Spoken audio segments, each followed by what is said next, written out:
Question था body is moving in a circle with constant speed, direction of acceleration is. तो याद रखें हमने देखा था कि एक्सेलरेशन जो है वो तीन किस्म के थे, एंगुलर एक्सेलरेशन था, सेंट्रीपिटल यानी रेडियल एक्सेलरेशन था, और टेंजेंशियल एक्सेलरेशन था। और उस वक्त बताया था कि जो टेंजेंशियल एक्सेलरेशन है ये सिर्फ उस वक्त एग्जिस्ट करता है जब स्पीड चेंज होती है, लेकिन यहाँ पे मेंशन है कि जो स्पीड है वो कांस्टेंट है। और ये भी बताया था कि जहाँ पे भी सेंट्रीपिटल फोर्स लग रही होगी, जहाँ पे कोई बॉडी सर्कुलर पाथ में मूव कर रहा होगा, तो वहाँ पे एक एक्सेलरेशन तो लाजमी होगा, और वो कौन सा होगा? सेंट्रीपिटल एक्सेलरेशन या रेडियल एक्सेलरेशन। तो उसकी डायरेक्शन हमेशा किधर होती है? टुवर्ड्स द सेंटर होती है। नेक्स्ट है, एक डिस्क है जिसका एक पॉइंट पी था ये, और वो पॉइंट पी मेंशन है कि वो सेंटर के ऊपर है, पॉइंट पी एट सेंटर। तो उसका रेडियस भी डिस्क दिया हुआ है, ये रेडियस आर जो है वो 20 सेंटीमीटर दिया हुआ था, और वेलोसिटी एंगुलर वेलोसिटी ओमेगा जो है वो 20 रेडियन पर सेकंड दी हुई थी। और उस पॉइंट पी की हमने लीनियर वेलोसिटी देखनी थी। तो पॉइंट पी की लीनियर वेलोसिटी का हमारे पास फार्मूला होता है v equal to R omega. तो चूंकि पॉइंट पी जो है ये सेंटर पे लाई कर रहा है, और सेंटर पे आर की वैल्यू जो है वो क्या हो जाती है? जीरो हो जाती है, लिहाजा पॉइंट पी का जो लीनियर वेलोसिटी होगी वो जीरो हो जाएगी। ये लेक्चर में भी चीज बताई थी। Third question, ratio of escape velocity of a body to orbital velocity. तो ये चीज भी पता है आपको कि एस्केप वेलोसिटी का जो फार्मूला था वो था under root two time V orbital. तो दोनों की रेशो ले लें आप, एस्केप वेलोसिटी की रेशो लेनी ऑर्बिटल से, तो V escape divided by V orbital, ये इक्वल आ जाएगा पास under root two. Under root two ratio one बन रहा है ये। This is the correct option. अब लिफ्ट है जो कि अपवर्ड डायरेक्शन में मूव कर रही है विद यूनिफॉर्म स्पीड, ये बात समझने वाली है। With uniform speed, uniform speed का मतलब है कि उसके अंदर जो एक्सेलरेशन है वो जीरो है। तो weight of object measured in that moving lift will be. तो जब एक्सेलरेशन ही नहीं है तो इसका मतलब है कि उसका जो वेट है वो एक्चुअल वेट की इक्वल आ जाएगा। हाँ, अगर वो अपवर्ड डायरेक्शन में एक्सेलरेशन ए के साथ मूव कर रही होती तो फिर उसका जो वेट था वो डब्ल्यू प्लस एम ए हो जाता, और अगर वो डाउनवर्ड डायरेक्शन में एक्सेलरेशन ए के साथ मूव कर रही होती फिर उसका जो एपरेंट वेट है वो डब्ल्यू माइनस एम ए के इक्वल हो जाता। तो चूंकि यूनिफॉर्म स्पीड है, कांस्टेंट स्पीड है, लिहाजा एक्सेलरेशन जीरो है, और एक्सेलरेशन जीरो होने की वजह से ये आपके पास जो टर्म है ये जीरो हो जाएगी। क्वेश्चन नंबर 5 है, कम्युनिकेशन सैटेलाइट जो है वो किस किस्म की वेव यूज करते हैं? तो वो बड़ा सिंपल सा था, माइक्रोवेव यूज करते हैं। Escape velocity for a body on the surface of moon, escape velocity for a body on the surface of moon. तो एस्केप वेलोसिटी का फार्मूला जरा देखें आप, V escape is equal to under root two G R, या आप इसको अगर G M की फॉर्म में लिखना चाहें तो आगे पास हो जाएगा ये two G M over R. तो चूंकि मून की बात हो रही है, तो मून पे जो जी की वैल्यू होती है वो 6 गुना कम हो जाती है। तो इसमें अगर आप एस्केप वेलोसिटी की वैल्यू लगाएं तो टू जी की जगह आ जाएगा जी बाई सिक्स, और आगे आर, तो इस हिसाब से ये बन जाएगा V escape is equal to one over under root six, और आगे आ जाएगा टू जी आर। तो ये वो एस्केप वेलोसिटी है जो अर्थ की सरफेस पे है। और यहाँ से आप देख सकते हैं कि एक फैक्टर है अंडर रूट सिक्स जिससे ये डिवाइड हो रहा है, अंडर रूट सिक्स के फैक्टर से डिवाइड हो रहा है। और आपको पता है कि जब भी कोई नंबर किसी से डिवाइड हो जाता है तो वो कम हो जाता है। तो लिहाजा एस्केप वेलोसिटी मून के लिए लेस देन 11 हो जाएगी। अर्थ की सरफेस के लिए तो हमें पता है 11 किलोमीटर पर सेकंड होती है, लेकिन मून के लिए चूंकि जी की वैल्यू जो है वो लेस है, लिहाजा वहां पे जो एस्केप वेलोसिटी है वो कम होगी।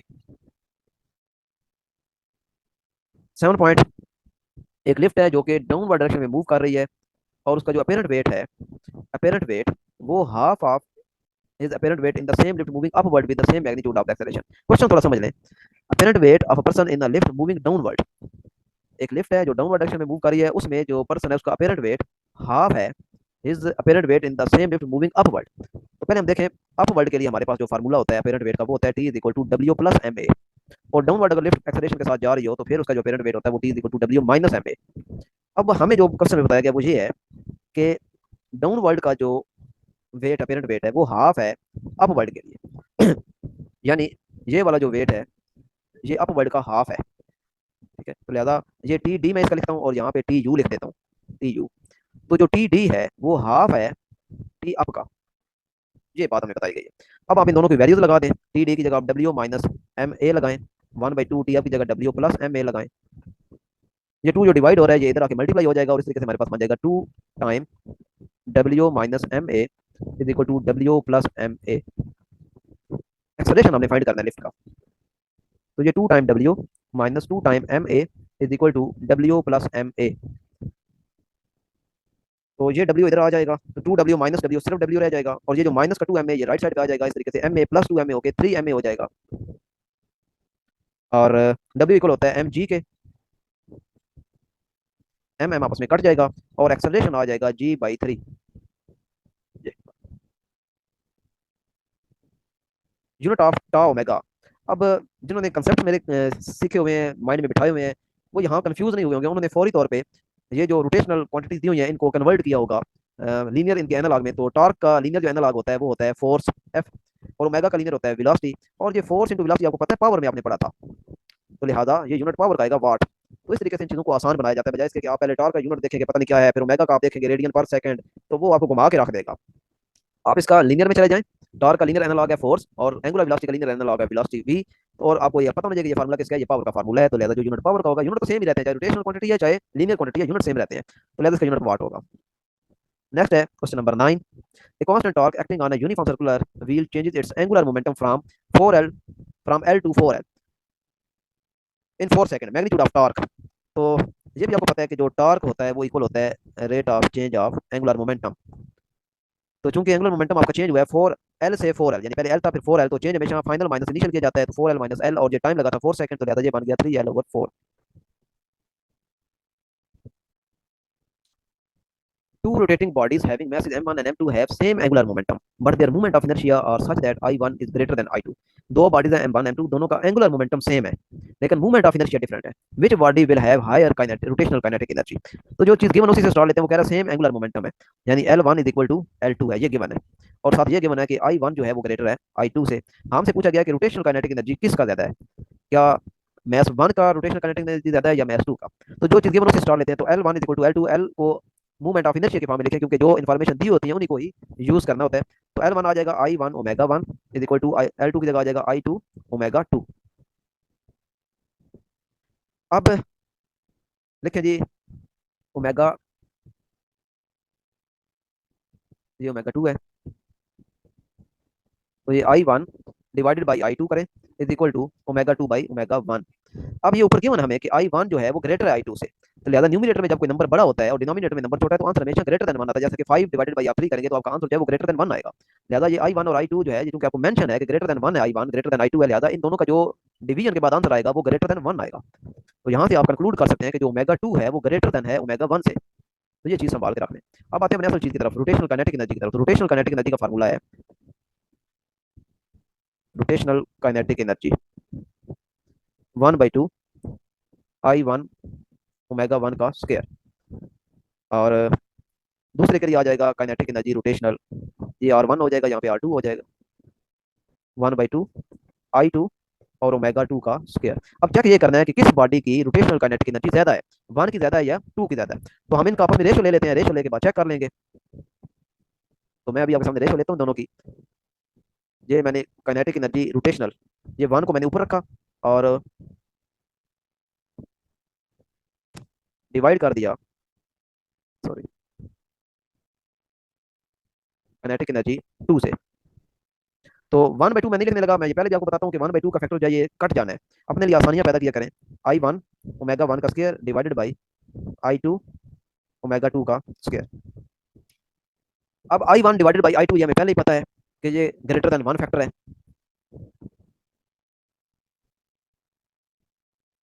अब देखते हैं कि ओमेगा 1 का स्क्वायर और ओमेगा 2 का स्क्वायर इनकी रेशो हमें क्या मिलती है।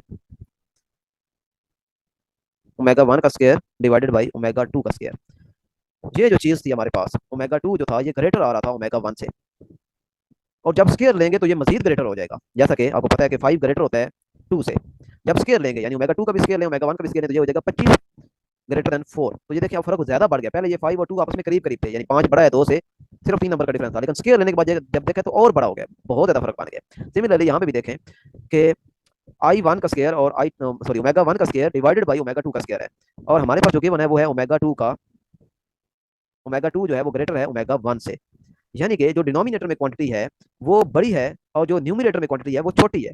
तो जब न्यूमिनेटर में क्वांटिटी छोटी आ जाए डिनोमिनेटर में बड़ी आ जाए, तो आंसर हमेशा लेस देन 1 होता है। इसका मतलब है कि ये जो रेशो आपके पास आई है kinetic energy of mass 1 divided by rotational kinetic energy of mass 2, ये अब आ रहा है आपके पास लेस देन 1, यानी कि kinetic energy of mass 1 is less than kinetic energy of mass 2। यहाँ पे मैं सिर्फ काइनेटिक एनर्जी बोल रहा हूँ, लेकिन आपने ये माइंड में रखना है कि ये रोटेशनल काइनेटिक एनर्जी है। तो इस तरीके से हमने प्रूव कर दिया कि मास 1 की जो रोटेशनल काइनेटिक एनर्जी है वो कम है, और जो मास 2 है उसकी रोटेशनल काइनेटिक एनर्जी ज्यादा है।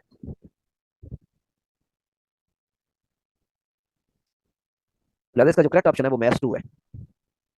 इसके बाद 10वां है ratio of linear frequency to angular frequency. Linear frequency और एंगुलर फ्रीक्वेंसी की आपस में रेशियो, तो पहले इनका रिलेशनशिप देखें कि कौन सा रिलेशनशिप है जिसमें ये दोनों क्वांटिटी आती है। तो omega equal to 2 pi F, तो लीनियर ओवर ओमेगा चूंकि लेना है, एफ ओवर ओमेगा, क्योंकि लीनियर डिवाइडेड बाय एंगुलर करना है, तो एफ ओवर ओमेगा करना है, तो ये 1/2 पाई बनेगा। Next time period of satellite in circular orbit of radius R is T, यानी एक सैटेलाइट है जो कि रेडियस आर के ऑर्बिट में रिवॉल्व कर रहा है और उसका टाइम पीरियड जो है वो टी है। अब एक और सैटेलाइट है जो 4 आर के रेडियस में रिवॉल्व कर रहा है, उसका टाइम पीरियड देखना है।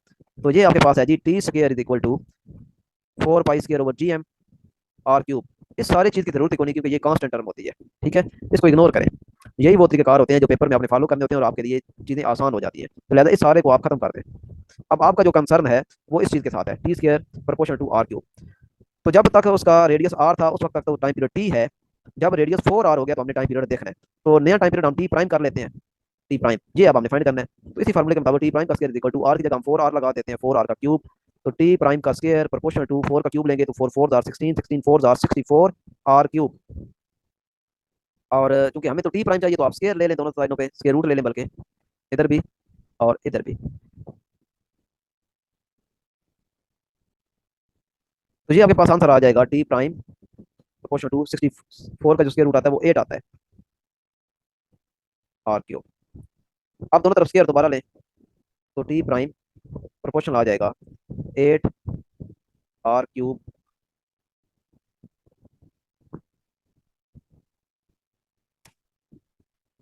ये 8 का स्क्वायर और are cube.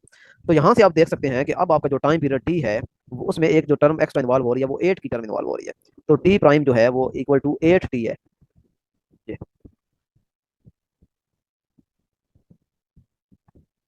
8 T is the correct option.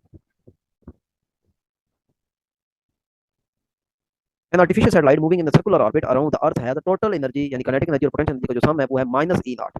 It's potential energy is. अच्छा, ये याद रखें, चाहे इलेक्ट्रॉन जो है वो न्यूक्लियस के अराउंड रिवॉल्व कर रहा है या चाहे कोई सैटेलाइट है या प्लेनेट है, वो किसी चाहे सूर्य के गिर्द कोई प्लेनेट रिवॉल्व कर रहा है या कोई सैटेलाइट है वो किसी प्लेनेट के गिर्द रिवॉल्व कर रहा है, इन सारे सिस्टम को बाउंड सिस्टम कहा जाता है। ये पहले तो माइंड में रखना है। चाहे इलेक्ट्रॉन न्यूक्लियस के गिर्द रिवॉल्व कर रहा है, चाहे कोई सैटेलाइट किसी प्लेनेट के गिर्द रिवॉल्व कर रहा है, इनको हम कहते हैं बाउंड सिस्टम। और ये भी याद रखें कि जो बाउंड सिस्टम होते हैं उनमें जो टोटल एनर्जी होती है वो हमेशा नेगेटिव होती है। टोटल एनर्जी उनकी हमेशा क्या होती है, नेगेटिव होती है। ये आप कैलकुलेट भी कर सकते हैं, टोटल एनर्जी ये नेगेटिव ही आएगी। यहाँ पे तो दी हुई है लेकिन आप कैलकुलेट कर सकते हैं, मैं आपको तरीका बता देता हूँ।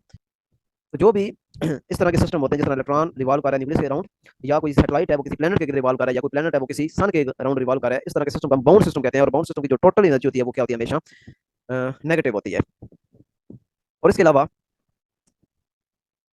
ये है कि जो पोटेंशियल एनर्जी है, पोटेंशियल एनर्जी उसका फार्मूला आपने देखा है, एब्सोल्यूट पोटेंशियल एनर्जी में वो क्या आया था आपके पास, minus G M M over R. और काइनेटिक एनर्जी का फार्मूला हमें पता है 1/2 mv²। और यहाँ पे v जो है ये ऑर्बिटल वेलोसिटी है, और v ऑर्बिटल का फार्मूला भी हमें पता है, वो है Gm/r का स्क्वायर रूट। तो ये उठा के इधर पुट करें जरा, तो काइनेटिक एनर्जी की वैल्यू आपके पास आ जाएगी 1/2 m। और आगे चूंकि v ऑर्बिटल का स्क्वायर है तो लिहाजा स्क्वायर और स्क्वायर रूट कट जाएंगे तो Gm/r, और ये आपके पास बन जाएगा 1/2 Gmm/r। आप एक चीज नोट कर सकते हैं कि जो पोटेंशियल एनर्जी की वैल्यू थी और जो आपके पास काइनेटिक एनर्जी की वैल्यू आ रही है, काइनेटिक एनर्जी की वैल्यू आपको नजर आ रहा है कि ये मैग्नीट्यूड में अगर हम देखें तो ये उससे हाफ है। यानी ये जो डिनोमिनेटर में 2 का फैक्टर है ये बता रहा है कि ये पोटेंशियल एनर्जी से मैग्नीट्यूड में हाफ है। पोटेंशियल एनर्जी में जो नेगेटिव का साइन है ये हमें बता रहा है कि ये जो सिस्टम है ये अट्रैक्टिव है, यानी इसमें ये अपने सेंटर की तरफ अट्रैक्ट हो रहा है, जिसके अराउंड ये रिवॉल्व कर रहा है। चाहे एक इलेक्ट्रॉन है वो न्यूक्लियस के रिवॉल्व करे तो मतलब है कि ये इलेक्ट्रॉन न्यूक्लियस की तरफ अट्रैक्ट हो रहा है। और इस तरह अगर कोई प्लेनेट है वो सन के अराउंड रिवॉल्व कर रहा है, या कोई सैटेलाइट है वो किसी प्लेनेट के गिर्द रिवॉल्व कर रहा है, तो वो भी हमें इंडिकेट कर रहा है कि वो अपने सेंटर की तरफ, उस जो हैवी मैस है यानी प्लेनेट है उसके गिर्द वो अट्रैक्ट हो रहा है। तो ये दो चीजें याद रखनी है आपने कि जो काइनेटिक एनर्जी है वो मैग्नीट्यूड में पोटेंशियल एनर्जी के हाफ है। अब आप इन दोनों को सम करके चेक कर सकते हैं कि जो टोटल एनर्जी आएगी वो आपकी नेगेटिव आएगी, यानी ये काइनेटिक एनर्जी की वैल्यू आपके सामने आ गई है 1/2 Gmm/r, और ये पोटेंशियल एनर्जी की वैल्यू है जो कि एब्सोल्यूट पोटेंशियल एनर्जी आपने पढ़ी हुई है। दोनों को आप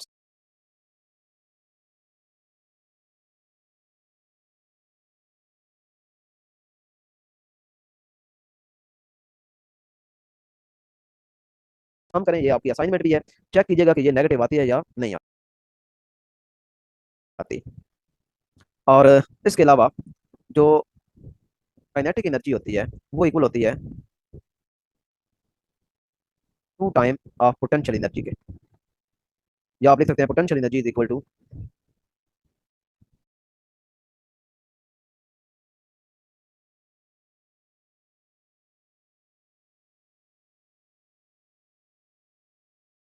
सॉरी सॉरी सॉरी उल्ट हो गया।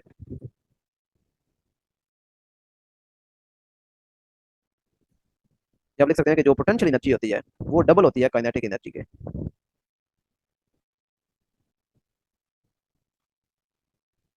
अब ये बातें हमने याद रखनी है कि पोटेंशियल एनर्जी नेगेटिव होती है, काइनेटिक एनर्जी जो है वो पॉजिटिव होती है, और दोनों का जो सम आप लेते हैं वो नेगेटिव नेगेटिव में आता है। और ये जब आप सम करेंगे तो आप देखेंगे कि वो जो सम आया है, जो टोटल आपके पास आएगा, वो बिल्कुल वही होगा जो वैल्यू काइनेटिक एनर्जी की है लेकिन नेगेटिव में आ जाएगी। यानी ये जो नेगेटिव में आपके पास पोटेंट काइनेटिक एनर्जी की वैल्यू पॉजिटिव में आ रही है, टोटल जो वैल्यू आप निकालेंगे ई टोटल, वो बिल्कुल काइनेटिक एनर्जी वाली ही वैल्यू होगी, यानी 1/2 g m m/r होगी, लेकिन साथ क्या आएगी, माइनस में वैल्यू आएगी। यानी आप कह सकते हैं कि अगर आपने टोटल एनर्जी फाइंड करनी है तो काइनेटिक एनर्जी की जो वैल्यू दी हुई होगी, आप उसके साथ सिर्फ एक नेगेटिव का साइन लगा दें तो आपके पास टोटल वैल्यू आ जाएगी।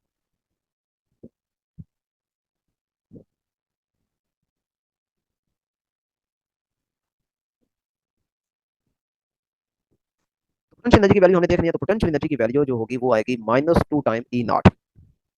पोटेंशियल एनर्जी हमेशा टोटल एनर्जी का डबल होती है। ये असाइनमेंट आप कंसीडर कर लें, ये बड़ी जबरदस्त बातें हैं, ये असाइनमेंट के तौर पे आप करेंगे तो आप एंजॉय करेंगे इसे। यानी एक तो आपने टोटल एनर्जी फाइंड करनी है, ई टोटल।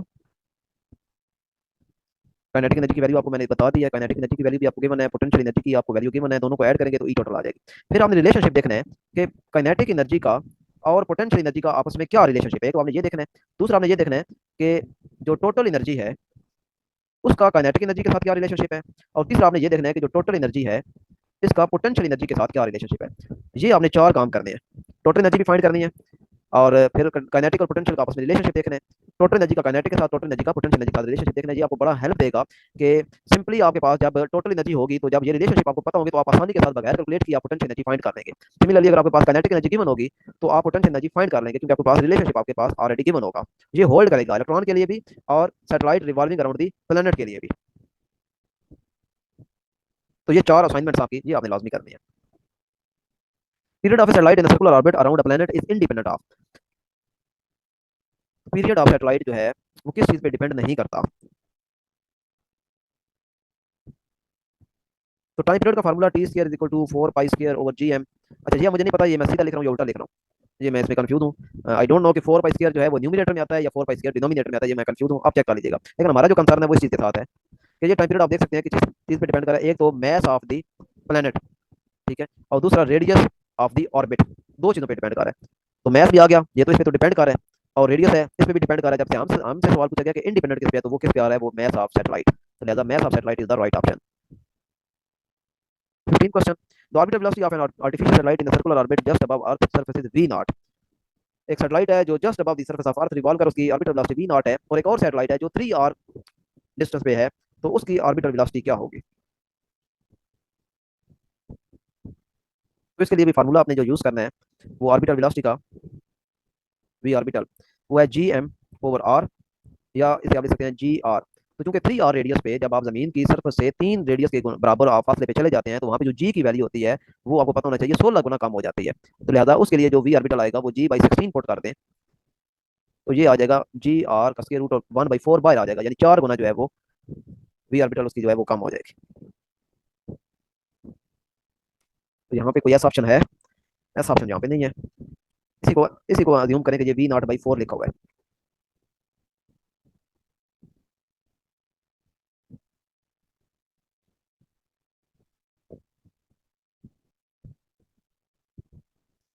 नेक्स्ट है, if a body having mass m and radius r is moving in circular path with angular velocity omega, if its radius become half then its angular velocity, तो ये law of conservation of angular momentum आपने use करना था। L1 is equal to L2 I1 omega 1 is equal to I2 omega 2। तो radius वो कह रहा है हाफ हो गया, रेडियस हाफ, तो आई वन की वैल्यू पुट करें m1 r1 का square omega 1 is equal to I two की वैल्यू पुट करें m2 r2 का स्क्वायर ओमेगा 2। तो R2 हाफ हो गया, R2 जो है वो R1 का हाफ हो गया। M1 कट जाएगा, M2 आपस में कट जाएगा क्योंकि ये तो इक्वल है। और R1 का square omega 1 is equal to R2 की जगह लगा दें R1 डिवाइडेड बाई 2 का स्क्वायर साथ ओमेगा 2, तो R1 का स्क्वायर भी कट जाएगा, और ये बन जाएगा ओमेगा 1 इज इक्वल टू 1/4, क्योंकि 2 का स्क्वायर 4 होता है ओमेगा 2, और ओमेगा 2 की वैल्यू आ जाएगी 4 ओमेगा 1। ठीक है, तो यहाँ पे उसने दिया हुआ था कि पहली वेलोसिटी ओमेगा है, तो लिहाजा 4 ओमेगा हो जाएगा। 17 क्वेश्चन। एक बंदा है जिसके पास स्प्रिंग बैलेंस है और वो शुगर मेजर कर रहा है न्यूटन के अंदर, और वो 10 न्यूटन शुगर लेना चाहता है। वो कह रहा है वो कहाँ पे जाए ताकि उसके पास मैक्सिमम क्वांटिटी मिले। यहाँ पे बात सोचने वाली ये है कि वो वजन की बात नहीं कर रहा, वो क्वांटिटी की बात कर रहा है। ठीक है, मोर क्वांटिटी ऑफ शुगर उसे कहाँ मिलेगी, यानी वो मैस की बात कर रहा है। वेट 10 न्यूटन ही होगा, लेकिन क्वांटिटी उसे कहाँ पे ज्यादा मिलेगी, पोल पे मिलेगी, इक्वेटर पे मिलेगी, या मून पे, या सब जगह पे उसे सेम क्वांटिटी मिलेगी। तो आपको पता है वजन का जो फार्मूला वेट होता है वो होता है mg, यानी मैस ये वो क्वांटिटी है जो इन वेरिएंट है, कहीं पे भी चले जाए मैस सेम रहता है, जी आपकी बदलती रहती है। इसका मतलब है कि अगर आप 10 न्यूटन वेट चाहते हैं और मैस आप ज्यादा चाहते हैं, तो मैस ज्यादा आपको तब मिलेगा जब जी की वैल्यू कम हो जाएगी। ठीक है, तो मून पे आपकी जी की वैल्यू 6 गुना कम हो जाती है, लिहाजा फिर आपको 6 गुना मैस ज्यादा मिलेगा वहां पे, यानी ये मैस इधर g/6 हो जाता है, तो लिहाजा आपको काउंटर करने के लिए आपको जो क्वांटिटी मिलेगी वो 6 गुना ज्यादा मिलेगी। ये बिल्कुल ऐसे ही है कि 10 है, ये आपको पता है कि 2 × 5 होता है। अगर आपने 10 को बरकरार रखना है और दूसरा नंबर ये वाला नंबर आप कम कर रहे हैं, तो आपको डेफिनेटली ये दूसरा नंबर ये वाला बढ़ाना पड़ेगा, जैसा कि मैं कहता हूँ कि ये 5/10 हो गया। ठीक है, तो लिहाजा ये क्या हो जाएगा, ये 20 हो जाएगा। ये तो ये देख सकते हैं, ये आप मैथ यूम करने तो ये आपका मैथ बढ़ गया, जी आपका कम हो गया। तो जहां जी वैल्यू कम होगी वहां पे आपको मोर क्वांटिटी ऑफ शुगर मिलेगी, मैथ आपको ज्यादा मिलेगा। 18 question, during circular motion which acceleration में नॉट एग्जिस्ट। सर्कुलर मोशन में कह रहा है कौन सा एक्सेलरेशन नहीं हो सकता, में नॉट एग्जिस्ट, यानी मुमकिन है कि ना हो। सेंट्रीपिटल एक्सेलरेशन, ये तो वो एक्सेलरेशन है जो हर वक्त मौजूद होता है, जहां सर्कुलर मोशन होगी वहां पे सेंट्रीपिटल यानी रेडियल एक्सेलरेशन लाजमी होगा। इसका तो सवाल ही पैदा नहीं होता कि ये ना होता है, ये आपका क्रॉस हो गया। दूसरा टेंजेंशियल एक्सेलरेशन, तो टेंजेंशियल एक्सेलरेशन का फार्मूला हमें पता है, टेंजेंशियल एक्सेलरेशन फार्मूला होता है आर अल्फा। तो जब भी आपकी यूनिफॉर्म एंगुलर वेलोसिटी होगी, ओमेगा आपका कांस्टेंट होगा, तो अल्फा आपका क्या हो जाएगा, जीरो हो जाएगा, और इस तरीके से आपका जो टेंजेंशियल एक्सेलरेशन है वो भी जीरो हो जाएगा। इसका मतलब है कि टेंजेंशियल एक्सेलरेशन आपका जीरो हो सकता है। और आगे लिखा रेडियल एक्सेलरेशन, तो ये तो एक ही बात है, सेंट्रीपिटल एक्सेलरेशन और रेडियल तो दोनों एक ही चीज के नाम है, लिहाजा जो नहीं हो सकता वो यही है, ये एक्सेलरेशन मुमकिन है कि सर्कुलर मोशन में ना हो। लेकिन कंडीशन उसके लिए है कि जब बॉडी यूनिफॉर्म एंगुलर वेलोसिटी के साथ मूव कर रही होती है उस वक्त, यानी यूनिफॉर्म स्पीड के साथ आप कह सकते हैं मूव कर रहा हो, तो उस वक्त आपका जो टेंजेंशियल एक्सेलरेशन है वो जीरो होता है। 19 विच वन में not be velocity of satellite in the parking orbit, किसी भी ऑर्बिट के अंदर कौन सी वेलोसिटी, ऑर्बिटल वेलोसिटी नहीं हो सकती, 8.5, 9.7, 10.3 या 6.7। तो हमें पता है कि किसी भी सैटेलाइट की कम से कम जो वेलोसिटी है वो 7.9 किलोमीटर पर सेकंड है, और जो ज्यादा से ज्यादा वेलोसिटी है वो 11 किलोमीटर पर सेकंड है। ये रेंज हमें पता है, ये कम से कम वेलोसिटी है, यानी near the surface of earth अगर कोई सैटेलाइट मूव कर रहा है तो वो 7.9 किलोमीटर पर सेकंड की स्पीड से मूव करता है। और अगर कोई मैक्सिमम वेलोसिटी पे जा सकता है तो वो 11 से लेस है, क्योंकि 11 तो escape वेलोसिटी से तो वो बाहर निकल जाएगा। तो ये एक रेंज आपने याद रख लेनी है, 7.9 से लेके 11 से लेस तक ऑर्बिटल वेलोसिटी पॉसिबल है। तो हमसे पूछा गया कौन सी ऑर्बिटल वेलोसिटी नहीं है, तो 8.5 ये इस रेंज में आती है, 9.7 ये भी इस रेंज में आती है, 10.3 ये भी इस रेंज में आती है, 6.7 इज द राइट ऑप्शन, क्योंकि ये इस रेंज के अंदर नहीं आता, तो ये किसी भी सैटेलाइट की पार्किंग ऑर्बिट में वेलोसिटी नहीं हो सकती। 20 question, as we go from surface of earth the surface of earth to the centre of earth, यानी सरफेस से आप नीचे जा रहे हैं, सेंटर ऑफ अर्थ की तरफ जा रहे हैं, the value of G varies with distance X as. ये पहले तो चीज समझ लें कि जब आप सरफेस ऑफ अर्थ से नीचे जाते हैं तो जो जी की वैल्यू वेरी करती है यहाँ नीचे जाते हुए, ये ऊपर से डिस्टेंस आप देखना, आपने ये भी देखा करें, आपने ऊपर से डिस्टेंस देखना है। यहाँ आप आ रहे हैं इधर, नीचे से देखेंगे तो फार्मूला चेंज हो जाएगा, मैं उसकी बात करूंगा अभी, फिलहाल हम ऊपर से नीचे आ रहे हैं। तो ये फर्ज करें आप ऊपर से नीचे आ रहे हैं, आप यहाँ पहुंच चुके हैं यहाँ, और ये आपने डिस्टेंस कवर कर लिया यहाँ तक, सरफेस ऑफ अर्थ से लेकर इस पॉइंट पी तक आपने डिस्टेंस कवर कर लिया एक्स। आप देखना चाहते हैं इस पॉइंट पी के ऊपर जी की वैल्यू कितनी है, तो फार्मूला है G at point P is equal to G at surface of earth into 1 - x/r, ये फार्मूला है। यानी अगर आप सरफेस ऑफ अर्थ से मूव करते हैं और सेंटर ऑफ अर्थ की तरफ आप जाते हैं, तो किसी भी पॉइंट पे आपने वैल्यू ऑफ जी फाइंड करनी है, तो ये फार्मूला है G P is equal to, G P का मतलब है पी मीन एट पॉइंट जिस पे आप वैल्यू ऑफ जी फाइंड करना चाहते हैं, तो G P is equal to G, तो यहाँ पे जी मैं ई लिख देता हूँ साथ, यानी G on the surface of earth ये वो वाली है जो 9.8 इंटू 1 - x, ये वो डिस्टेंस है जो कि सरफेस ऑफ अर्थ से आपने लेना है और उस पॉइंट पी तक। ठीक है, ओवरऑल तो यहाँ से आप देख सकते हैं कि वैल्यू ऑफ जी जो है वो वेरी कर रही है एक्स के लिहाज से, किस तरह, इनवर्सली। ये इनवर्सली है, जैसे जैसे जी एक्स बढ़ेगा, आपको देखने में शायद नजर आ रहा है कि ये जी जो है ये एक्स के सामने आ रहा है, और हम देखते हैं कि अगर कोई चीज उसके सामने ऊपर आ रही हो तो हम उसे कहते हैं डायरेक्टली है, और अगर कोई चीज नीचे आ रही हो तो हम कहते हैं इनवर्सली है। लेकिन यहाँ पे ऐसा नहीं, आपने ये सोचना है कि जैसे जैसे एक्स बढ़ रहा है वैसे वैसे जी की वैल्यू कम हो रही है, क्योंकि जैसे जैसे आप सेंटर की तरफ जा रहे हैं जी की वैल्यू घटती जा रही है, और जो ही आप सेंटर पे एग्जैक्ट पहुंच जाते हैं जी की वैल्यू बिल्कुल जीरो हो जाती है। तो लिहाजा एक्स के साथ इसका इनवर्सली रिलेशन है, एक्स इंक्रीज हो रहा है फ्रॉम द सर्फेस, तो इसका मतलब है जी की वैल्यू कम हो रही है, तो लिहाजा this is the right option. अब आपके लिए एक और असाइनमेंट है कि फर्ज करें आपसे कहा जाता है कि आप सेंटर से मूव कर रहे हैं और ऊपर जा रहे हैं, यहाँ पे ये पॉइंट पी आपको दिया गया है, ठीक है, और डिस्टेंस आपको ये दिया गया है एक्स।